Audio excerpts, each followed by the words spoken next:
Audio Colors presents the unabridged recording of Operation Heartbreaker by Christine Thomas, narrated by Kerstin Schneider.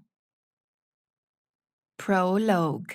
Seattle Times, Entertainment Section, All You Can Ask. Dear readers out there, this is your Ellie. Today, I have a special tidbit for you. You all know him, love him, and dream of him at night. He is the hottest hunk at the New York Stock Exchange and a darling of the gossip columns. You have seen him hundreds of times attached to the hips of Hollywood stars like Lindsay Lohan and Rihanna, imagining yourselves in their place. Everybody wants him. Nobody gets him, not even for the briefest of statements. Who am I talking about? Well, Mr. Bad Boy, Viktor Ivanov, of course, son of the Russian oligarch Sergei Ivanov. Out of the blue, he has agreed to an interview, and I am the lucky girl who gets to squeeze him for some answers. And the best thing about it, I am meeting him in Paris, the city of love. And that's where you come into it. You can't seriously be expecting me to be asking him about the potential of Chrysler stocks or if he wants to buy shares of Facebook? Huh? Rather not.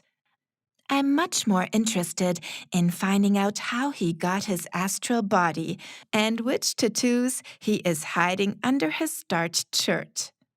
What do you think? What should I ask the hottest guy of all times? Write me. I'm looking forward to your replies. As always, your Ellie.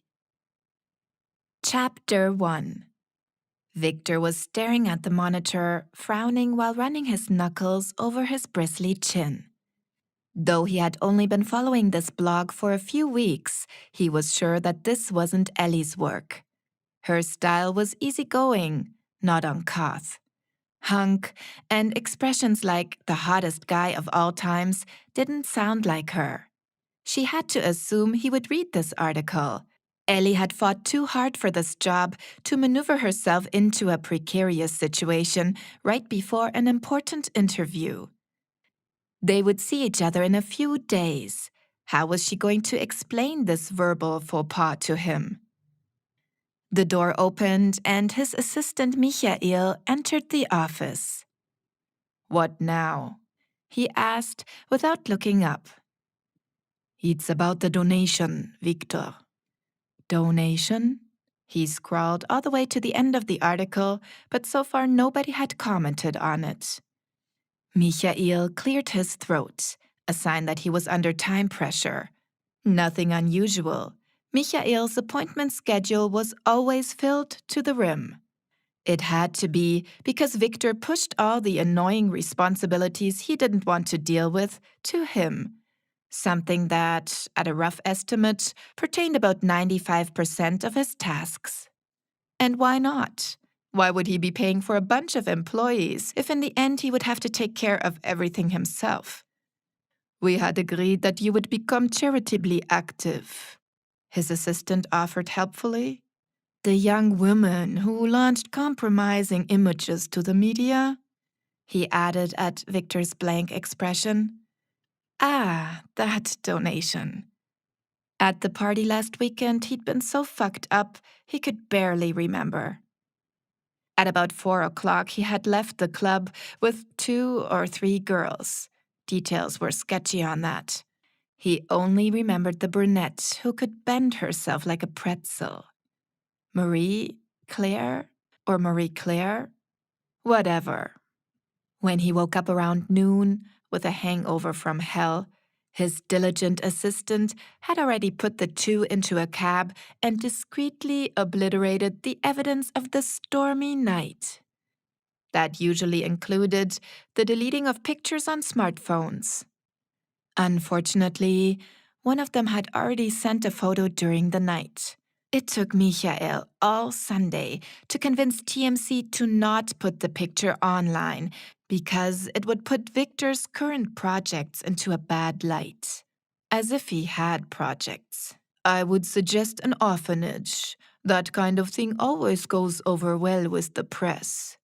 No way he'd wanted to be connected to a bunch of parentless brats. That would look too much like bad conscience. Chicks love puppies. The cuddlier, the better. An animal shelter. He looked back at his monitor. Nothing exotic. No spiders, lizards, or rats.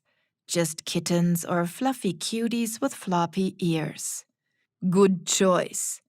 Michael handed him a folder. In it was a check of 100,000 euro, plus another made out to the online magazine in the amount of 250,000. Is that the current rate for a lousy photo? Michael shrugged in a way that signaled, I wouldn't insist on not having warned you, but... All right already. His father had held a gun to his head, literally. The usual, the party life is over now, sermon. The last thing his dad needed was a son in prison. Not because his fatherly emotions would suffer, but business. Shaking his head, he signed. 350,000 bucks for a night he couldn't even remember. When had his life become so goddamn dull? A shrill whistle disrupted the tense silence. The girls stepped onto the mat, bowed briefly, and then got into basic position. Ichi, ni, san, their teacher, Mr. Malone, called out. As soon as the san had come out of his mouth, Ellie stepped forward and threw her friend Julie flat onto her back with one thrust of her fist. Good gyakuziki, Mr. Malone called over. Yes, well done, Julie grumped, rubbing her sternum. You've got to pay attention to your defense, Ellie commented dryly and helped her up. My horoscope said that I shouldn't even be here today. Oh, really? Ellie asked, with an obvious lack of interest. The horoscope craze of her best friend was nothing she wanted to talk about. Julie barely did anything without the permission of the stars. She usually started with a prediction in the Seattle Times. If that didn't offer anything usable, she browsed the internet until she found the desired result. And where should you be instead? At the airport, of course. Today is a perfect day to travel. Can you believe it? Spectacular, Ellie replied, unmoved, and went back to attack position. Though it's a bit strange, Julie mused. I mean, after all, you're the one flying to Paris tomorrow, and I'm left in the dust. You don't say. Hajim! Their teacher called out. Before Julie could even bat an eyelash, she found herself in the horizontal again. That's not fair, she groaned. What? Ellie kneeled down and smirked. You had private lessons for years. That's why I can give you some advice on how to get better. Wanna hear it? Julie waved her hand. Don't, I'm only in this course to escape swimming. Can you imagine me in a bathing suit? Since she'd already seen her friend in her skimpy tankini at various occasions, it was clearly a rhetorical question. Contrary to herself, with her boyish physique, her friend played in the Double D League. She crinkled her nose, but kept her mouth shut. Exactly. Julie came to her feet, moaning. By the way, your horoscope said that you have to prepare for a bad surprise today. It's probably your flight getting delayed or something like that. I wouldn't put anything past your editor. She's gonna screw you for sure and fly off without you. As if on cue, she landed on her back for the third time. Ugh! Julie closed her eyes for a moment. Why would she do that? Ellie didn't like the direction this conversation was going. Isn't that obvious? Her friend aspirated breathlessly, squinting. Instead of answering, she pulled her friend to her feet. She's going to sell your stories as hers, duh. Why else would she insist on flying with you? Yummy! Mr. Malone called out, blew into his whistle for the last time, thereby ending the class. Thank God, Julie exclaimed. Instead of bowing to Ellie in the prescribed way, she saluted and couldn't escape the gym fast enough, but not without throwing Mark Cunnings a yearning glance. He was in their grade and by far the best-looking guy at the Redmond High. He wouldn't have to ask twice to get horizontal with me. I mean, did you see his biceps? I think he should always wear black and leave off the top completely. Don't you think? Ellie shook her head. He's wearing a keigogi. During karate lessons, the class was wearing the traditional martial arts clothing, a loose jacket, also called uwagi, and a simple pair of pants, the zubon. Whoever could make out muscles underneath all the layers would either have to have X-ray vision or be called Julie Watson. You should see him at football. Letting out a sigh, Julie started making her way to the locker room. If you'd come to the games for a change, you could admire their abs for hours, as it's expected of a 17-year-old. They remained serious for a moment, then burst out laughing. Since they were the only girls at karate, Julie could pursue her rapturous inclinations, which were not exclusively aimed at Mark, though he was her favorite target. Ellie enjoyed the more practical aspect of being the minority. This way they had the showers to themselves and didn't have to deal with bitches like Miranda Summers. They used to be friends with her, but that changed when 3 years ago Julie started to grow in places where absolutely nothing was going on for Miranda. When Miranda took photos of Julie in bra and panties and put them on Facebook, it was like a death wish. Julie, computer ace and highly gifted hacker, swore revenge, and it was dreadful. She didn't settle for pictures in underwear, but took a photo of Miranda's naked backside under the shower. A few hours later, she put the images on both Miranda's Facebook and Twitter sites and changed the passwords. For 2 days, Miranda couldn't get into her account because Julie kept changing the entry codes.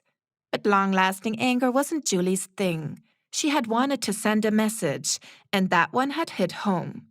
Don't mess with me. Needless to say, from then on they were declared enemies. As soon as they had reached the changing room, Ellie darted to her backpack and pulled out her iPad. What's the rush? With a groan, Julie plunked down on the wooden bench in front of the locker. I'd like to know if there are any comments on my current blog. As soon as she'd unlocked the tablet, a familiar tune for an incoming message broke the silence. Julie grinned. You've got mail. With a frown, Ellie read the messages from her editor-in-chief. Damn it, I'm supposed to come by her office later. Is that bad? Don't know. A blatant lie. The energy attached to the mail was a mixture of anger, disappointment, and frustration. How she knew? She had no clue, even if her life depended on it. She just felt it, and so far had never been wrong about these things. Unfortunately, she had tried everything to protect herself against the unpredictable moods and emotional states of her fellow human beings. Autogenic training, yoga, or the ever-well-liked I build myself a wall technique. Wall? You've got to be kidding. All those tricks had made it worse. When she was 6, she had begun to memorize all U.S. states and their capitals and recount them in her mind to screen herself from undesired emotions. Later, she'd added the European metropoles, then all the capitals of the world. But since she took on the emotions of others without thinking, her attempts to shield herself off remained an impossible mission. A few years ago, it had gotten so bad that she couldn't hide it any longer.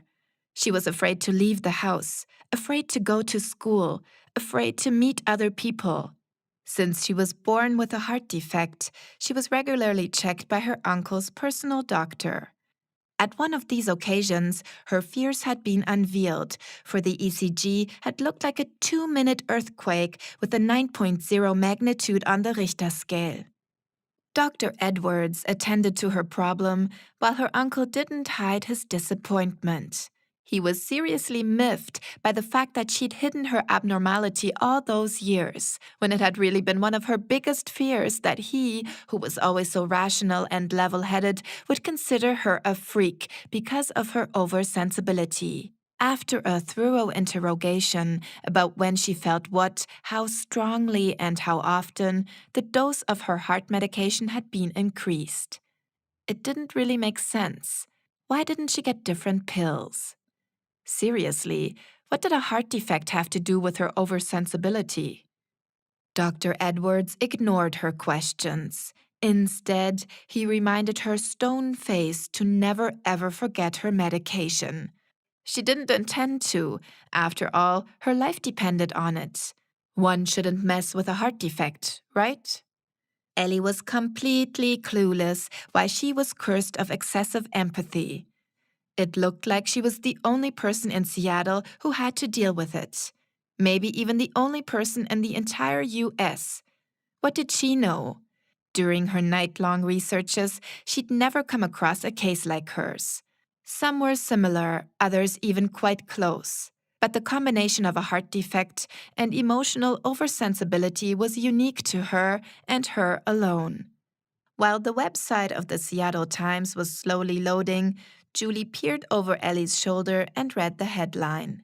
Rumors surrounding a secret research project by the CIA are intensifying. President Mitchell calls it a new way of political campaigning and renounces all accusations.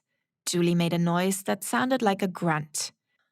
Same old bullshit. She shook her head. This circus right before elections is so disgusting. Those jerks think of themselves as the hub of the universe, appear in talk shows every week looking like trained monkeys, hurling their campaign junk at us. And all just so we think of them as nice guys. Who in the world is supposed to fall for that? My readers for sure not. Ellie clicked onto her column in the entertainment section. She loved writing. She'd been writing short stories since she was 12 and published them in her blog. Thanks to a faked CV and Julie's hacker abilities, she was able to post as a 19-year-old at the Seattle Times and had been able to get her blog linked to the newspaper 4 months ago. After her articles had caused a flood of letters to the editor, she'd received her own column, All You Can Ask, which was mainly aimed at young people, the loss of whom the paper had been whining about in recent years. Thanks to Ellie, the cleaned-up entertainment section was becoming more and more popular. Ellie used social networks like Twitter, Facebook, and Instagram in order to advertise herself. And it worked.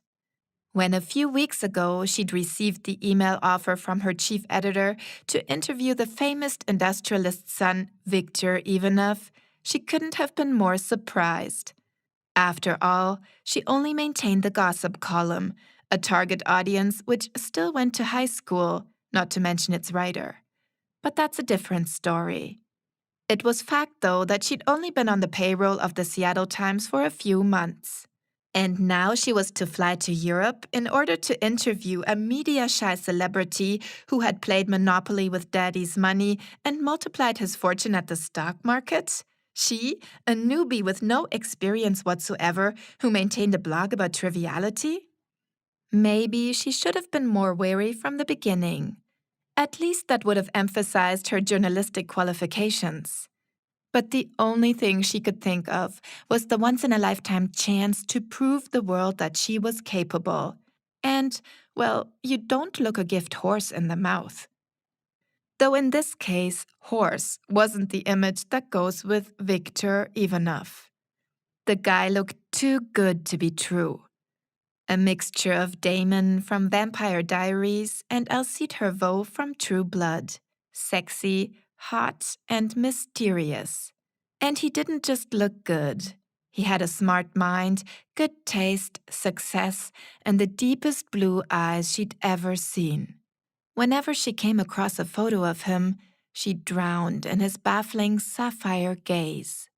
So far, she hadn't been able to figure out how exactly he earned his money.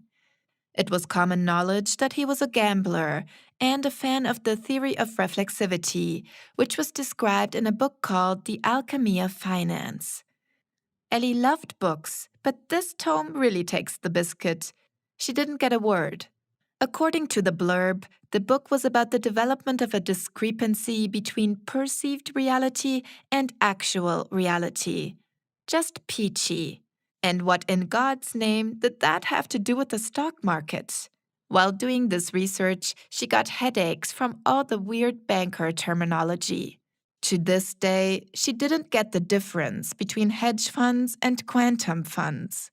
Ellie's boss, Renee Mackenzie, had agreed to this curious interview arrangement, providing that she would get to accompany her young editor to Paris. Though she wouldn't admit it to her friend, she was actually relieved about it. In spite of her pills, Ellie wasn't good in dealing with people, especially strangers. It was one thing to make up stories at her desk to research projects or to ask Aunt Vicky or Uncle Google, but another thing to mix directly with folks, especially if one was walking around as damaged as her. When the page containing her blog opened after what felt like an eternity, she let out a high-pitched scream. "Oh my God!" Julie leaned forward, threw a glance at the writing, and grinned. Ellie's eyes narrowed. "Tell me I'm dreaming!" The corners of Julie's mouth quivered, but she was successfully fighting the smile. "You can't be serious, right? It doesn't really say, 'He is the hottest hunk at the New York Stock Exchange,' does it?" "Hey, I only wanted to help. The text was too serious, almost boring. I am a member of your readership. I should know." "Julie, the guy is reading my column. How am I supposed to explain this to him? How am I going to explain this to my—" She swallowed hard. Great. Now she knew what her chief editor wanted to talk to her about. "How in the world did you get my password?" Before Julie could answer, she lifted her hand. "Don't tell me. I don't even want to know." Letting out a sigh, she started to go through the comments. "What happened to the stalker who wrote you 3 times a day?" Julie inquired. "What's his name again? Catch me?" "It's called a fan," Ellie grumbled and uploaded her original text to her blog. "And his name is Catcher92. Let me know if I'm mistaken, but as far as I remember, he was ready to book you guys a room." She crinkled her nose at this memory, but remained silent. When she read the commentary of Catcher92, she moaned. "Crap, he still wants to go on a date." "Cool. Tell him you want to meet him on Valentine's Day in Paris," Julie cheerfully suggested. Ellie grinned. Why not? "Will the Ritz do it?" She typed without waiting for an answer. "Probably," she mutters. 12 o'clock should be perfect. What do you think?" "Ellie!" She pushed send and immediately felt like an idiot. What in hell had gotten into her? It was bad enough that Julie contaminated her blog with her snotty language. Now she was jumping right in. Mentally, she shook her head. It must be the nerves. After all, she was flying to Paris tomorrow. Unbleeping believable. When she read the next comment by Ivan94, she smiled. "Thank you for the hot hunk. It wasn't Lindsay Lohan, though, but Kristen Stewart. Looking forward to our meeting. V." Her throat became dry like sandpaper when Julie spoke. "Holy shit! Do you think that's the real Victor?" "No idea." That was the second lie today. The energetic signature told her that Ivan94 was in fact Victor. She was so dead. Why had Julie done this to her and changed her text? "Theoretically, it could be anybody, unless your editing room checks the IP address." Her friend replied and went on to the next comment by Massimo89. "Ew, him again." She stopped short and read, "You are even more beautiful than I imagined." Surprised, she looked up. "Don't tell me you sent him your picture."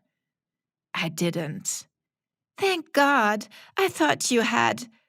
"I mailed him one of you." "You didn't." "Remember the party at Mark's? When you puked on your shoes after drinking too much punch?" Punch was a polite interpretation of the crap it had been. After almost every guest had put a few extras into the bowl over the course of the evening, The brew had become something more similar to battery acid. As if it was yesterday. Why? Well, back then, Mark took a photo of you, and that's what I... Now, well... Instead of finishing the sentence, she shrugged. You haven't, Julie screamed. For a moment, Ellie managed to keep a straight face. Then she broke into laughter, which Julie joined in after brief hesitation. You bitch! You scared the hell out of me! Hey, I'm your friend. And well, after what you did to Miranda, I'd be insane to send photos of you. She undid the knot in her belt and threw it onto the bench. I took the one of you in the yearbook. You minx! Julie lashed her belt out at Ellie. Ellie laughed and skillfully evaded her. No way she would have sent a photo of herself. Compared to Julie, she looked frighteningly unimpressive. No curves, no butt, no nothing. Her mouth seemed too big for her slim face, and her black hair was straight and boring, with bangs that constantly fell into her eyes. Added to that, she had eyes the color of which couldn't be determined. Who in the world looked like that? Julie, on the other hand, was a stunner. Blonde mane, expressive blue eyes, and pink puckered lips. A total bombshell. Under normal circumstances, she should have had a ton of admirers in her wake, but she didn't. That's probably because of Julie's direct ways and her dirty humor. The fact that she was a math genius who could make others look like complete idiots within moments probably didn't help either. On top, she was witty with a sassy touch. What kind of guy would willingly let a girl knock the stuffing out of him just because his pants were hanging down his ass? Nice butt, Josh, but why in the world do you have to show it around? Julie brought it to a point. Ellie wasn't shy, but she would have never been able to pull that number. The two of them had barely anything in common, but complemented each other in a lot of ways. Julie was a nerd and member of the computer science club in their school. Ellie was better with words and a part of the editing team of the school newspaper, Mustangs. Julie was extroverted. Ellie could listen. Julie had a big mouth. Ellie could hit hard. She didn't do it, but after entering martial arts, everybody knew she was up for it. And there were no secrets at Redmond High. At least not for long. Why don't you put me in your suitcase and check me in as your luggage? Julie suggested after their shower. Ellie, towel drying her hair, paused for a moment. I really wish you could be there. I mean it. You and me in Paris. What a blast. I know, Julie whined. I can't even start to think of the fact that my parents are spending the entire weekend in California. I so would have time. She shook her head in disbelief, as if being unable to grasp her misery. Ellie knew that her friend would do anything to come along, but it was impossible. It's kind of sad that I can only leave because Uncle David is staying in Washington till Monday. If he knew where I'm really going to be, they'd have to put him under an oxygen tent. She let out a frustrated noise and threw her shower gel into her beauty case. He'd never let me go anywhere. She muttered and leaned her back against the locker. He's really strange, Julie remarked while looking for her second shoe. Tell me about it. Ellie motioned towards the row of lockers on the opposite side. You kicked it under those. Julie got on her knees and welcomed her slipper like a prodigal son. And then this whole martial arts crap, she continued after having slipped her shoe on. I mean, you're a girl. I understand that he's worried, but one can also exaggerate things. Well, after the attack. I know. I'm not saying I don't get it. I mean, look at me. I'm stuck in karate lessons with Rambo chick here, letting her beat the living daylight out of me. What did you just call me? Julie screamed when Ellie threw herself at her and started to tickle her. Okay, you win, she called out, wiping some tears from her eyes. I'll also drive you to your stupid editorial office. Really? Julie sighed.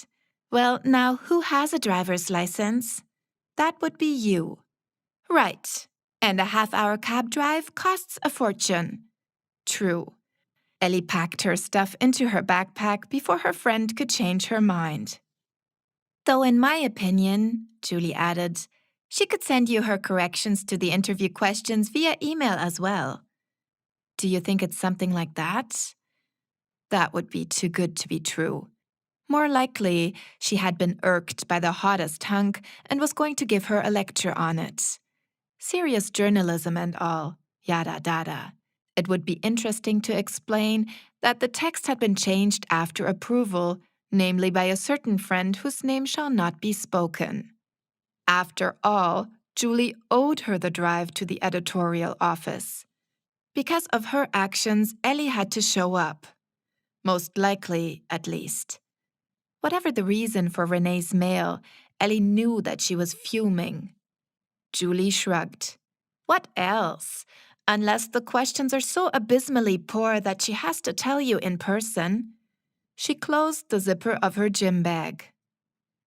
Maybe she just wants to give you your ticket. But come to think of it, that's bullshit, since the two of you are meeting at the airport. No good at all, Ellie thought, and grabbed her pillbox. When Julie wasn't looking, she took one. The last one, she noticed. She would have to fill up her supply when she got home. When the familiar numbness set in, she sighs with relief. They were silent for the first minutes during their drive downtown. They didn't have to talk anyway. Julie plugged her iPod into the radio of her VW Beetle, and the two of them listened to George Michael's Amazing on infinite loop. Julie rocked back and forth so enthusiastically that Ellie had a hard time holding on to her gloomy mood. When they passed Bellevue with their top down, she was already rocking too, and on the Evergreen Bridge, both of them were singing their lungs out. The day you walked in and changed my life. I think it's amazing, the way that love can set you free. I think it's amazing. The Seattle Times was located in the immediate vicinity of the Opera House. Julie only had to follow the signs after leaving the interstate. The headquarters of Washington's largest daily newspaper was shockingly unimpressive. A one-storied sandstone building in John Street with a miniature park in front. Inside, there was also no awe-inspiring marble lobby awaiting them, but a rather austere reception desk ambience reflecting the simplicity of the outside facade. Ellie absorbed every detail, starting with the smell of the printing ink to the lively atmosphere that was tingling on her skin like little needle pricks. Something was in the air, an agitation that didn't seem to fit at all to the stoic building. After the lady at the reception had informed Renee Mackenzie about their arrival, they got visitor passes. They hadn't even attached them when a rushed staff member who gave honor to her name, Holly Hunter, swept in.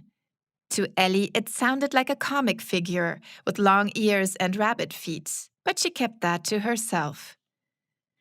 After a conceivably brief greeting, Holly led her and Julie to the second floor and sped along a never-ending hallway until they reached the office of the chief editor. The assistant announced the visitors, turned on her heel, and disappeared like a vision. Renee was on the phone when they entered the office. She was a woman in her 40s with graying bob and thin lips. The piercing look of her icy gray eagle eyes hit Ellie like a laser beam, and she knew right away that she was in trouble. She knew about Renee's anger, but she had no idea about how pissed off she really was. With a brisk move of her hand, she signaled them to take a seat while arguing with someone on the other end of the line about a gappy distribution network and decreasing sale numbers. Ellie mentally stuck a post-it to her forehead. Look up distribution. She secretly hoped that Renee was pissed off at the guy at the end of the line, but she knew better. After the call had ended, Renee grumbled something, then turned to her guests. Ellie, how nice that you could make it. She glanced at Julie. And you are? Julie Watson. We were nearby, that's why. Instead of finishing the sentence, she shrugged. I understand. Renee turned back to Ellie and sighed. It sounded like an accusation. Ellie, we have a problem. She began and started going through the paperwork on her desk. That much she'd figured herself. This morning, I had a call from David Reynolds. For a brief moment, Renee stopped her search and looked toward her. Does this name sound familiar? Oops. Feeling uncomfortable, Ellie sank deeper into the cushions of the chair. If David had called Renee, she was in deeper trouble than she had assumed. Her uncle was neither known for his humor nor for his relaxed attitude. If he had found out about her working as a freelancer at the Seattle Times, he would be anything but amused. Everything he couldn't control, he pushed outside her reach like a glazed cake. Like she was going to go into sugar shock or drop dead if she would only nibble on it. He would give her hell on earth for the fact that she had taken on a side job, that's for sure. If he would find out about the faked personal data on her CV, and there was no doubt about it he would, hell would be the least of her problems. I assume you do. Renee answered her own questions. Quietly cursing, she started going through another stack of documents. Ellie cleared her throat. Suddenly, it felt hard to speak. How? This one word contained a whole universe of questions. How could this happen? How did I get into this mess? How do I get out of it again? Why now? Why me? But foremost, how did he find out? Instinctually, Renee picked the right question. I left a message for you on your answering machine this morning, she said, and opened the top drawer of her desk. The flight was moved back 1 hour. So that's it. Her guts went for a dive. In the left stack under the ring binder, she said without thinking. Damn. She had only just taken her pills. Maybe next time she should take 2 of them. Or was their effect just wearing off already? That's just what she needed. Renee hesitated, then she did as told and pulled out a folder with travel information, including flight tickets. How? She began, then shook her head and turned her eagle eyes back on Ellie. I was quite surprised when he called. Renee continued in a professional manner. And I had to find out that way that my adult-age staff member is a 17-year-old high school student. She leaned forward and pierced Ellie with her stare. Does the term forgery mean anything to you? No, Ellie thought. That was more Julie's department. She threw a nervous side glance at her friend. By Julie's facial expression, she could tell that she was up to something. Not good. Not good at all. Does that mean I can't go to Paris? She asked in a voice that vaguely resembled her own. Ellie, I'm going to be honest with you. Under these circumstances, it isn't just your flight that's cancelled. I'm afraid we'll have to put your blog on hold for now until we've clarified if, given the state of affairs, you can actually continue to work for us at all. State of affairs? She wasn't an illegal immigrant. She had only made herself 1.5 years older. How complicated could that be? To her relief, the melodic ringing of the telephone saved her a reply. A variety of feelings were punching themselves through the cotton wall she had put up with the help of one of the little pink pills. It seemed they were effective after all. Only in this case, they were fighting her own emotions. Nevertheless, her disappointment brought tears to her eyes. She blinked them away. She wouldn't cry in front of her boss and give her even more ammunition. Only a child cries when getting caught with the hand in the cookie jar. When Renee ended the conversation and looked at her expectantly, she still didn't know what to say. Julie made the decision for her. She jumped up and theatrically leaned over the office desk. "Please, Mrs. Mackenzie," she whined in her best Scarlett O'Hara begging tone. If she pulled that one out, she was determined to wrap somebody around her finger. Mostly it worked. Julie's father was practically helpless when his daughter hung onto his arm with that tone, her blue eyes opened wide while pleading for gasoline money. "But Daddy, otherwise I'll have to take the bus, and who knows what could happen to me?" Yeah, right. She was good at that. Anyway, Ellie was pretty sure that this number wouldn't go over with Renee.